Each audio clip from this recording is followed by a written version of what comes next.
অনেক কষ্টের পরে অবশেষে আজকে আমি কন্টেন্ট মনিটাইজেশন পেলাম আলহামদুলিল্লাহ। ফেসবুক দেখলাম গণহারে সকলকে কন্টেন্ট মনিটাইজেশন দিয়ে থাকছে। এটার মধ্যে যে আমিও হয়ে যাব আমি কখনো ভাবতেও পারিনি। আমিও পেয়েছি আলহামদুলিল্লাহ। এখন সবই আপনাদের উপর নির্ভর করছে। তো সবাই তো অনেক খুশি, আমিও অনেক খুশি যে অনেক কষ্টের পরে আজকে আমি পেলাম কন্টেন্ট মনিটাইজেশন। তো সেই খুশিতে আজকে আমি বাসায় ছোটোখাটো পার্টির একটা আয়োজন করেছিলাম। আসসালামু আলাইকুম এভরিওয়ান, সাথীজ ব্লগের পক্ষ থেকে আপনাদের সকলকে অনেক অনেক শুভেচ্ছা।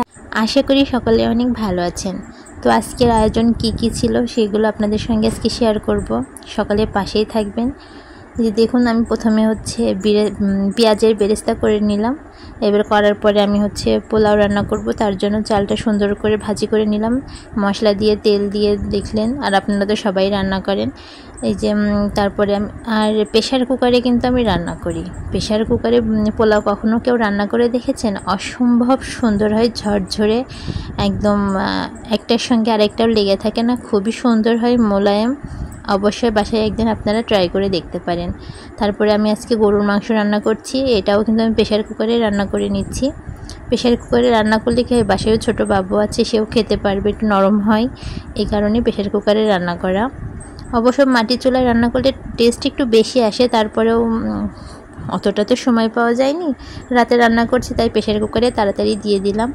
তার পাশাপাশি আমার ননদিনী রুটি আর সুজির হালুয়া খেতে চেয়েছে, তাই যে রুটি বানানো চলছে। রুটি সে নিজেই বানাচ্ছে। এই যে দেখুন, অনেকগুলো ইতিমধ্যে সে বানিয়েও ফেলেছে।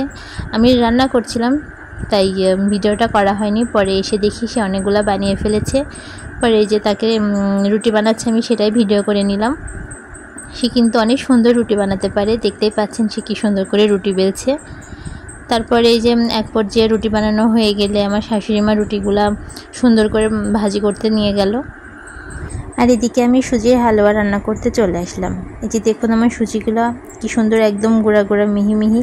আমাদের মেশিনের এদিকে চাল কোটা হয়, এই কারণে এরকম একদম গুঁড়ো গুঁড়ো হয়ে গেছে। এখন তো আর ঢেঁকি পাওয়া যায় না যে ঢেঁকিতে কোটা হবে। অবশেষে দেখুন রান্নাটাও কমপ্লিট, কি সুন্দর সাদা ধবধবে হয়ে গেছে। তারপরে আমার শাশুড়ি মা দেখি কাঁঠাল রান্না করেছে, আর রুটিগুলোও সে ভাজি করে এনেছে। এই যে দেখুন, ভাতগুলো অসম্ভব ঝরঝরে হয়েছে। এই যে দেখুন, আমি চামচ দিয়ে কেটে কেটে দেখাচ্ছি, দেখতেই পাচ্ছেন সত্যি অনেক ঝরঝরে হয়ে গেছে। অবশ্যই আপনারা বাসায় এভাবে প্রেশার কুকারে রান্না করে ট্রাই করে দেখতে পারেন। অবশেষে যে আমার সবগুলো রান্নায় কমপ্লিট। এই যে দেখুন, এক একটা রান্নার কালারগুলো কি অসম্ভব সুন্দর এসেছে। ছোটোখাটো এরকম খুশিতে আপনারাও কিন্তু বাসায় নানা ধরনের রান্না করে খেতে পারেন, পরিবারের সবাইকে একসাথে করে নিয়ে। পরবর্তীতে আবার নতুন নতুন ভিডিও নিয়ে আপনাদের সাথে আমি হাজির হব। তো সেই পর্যন্ত সকলে ভালো থাকবেন, সুস্থ থাকবেন। আর এভাবে নতুন নতুন এক এক দিন এক এক রকম রান্না করে পরিবারের সকলকে কিন্তু খাওয়াবেন। আল্লাহ হাফিজ, আসসালামু আলাইকুম।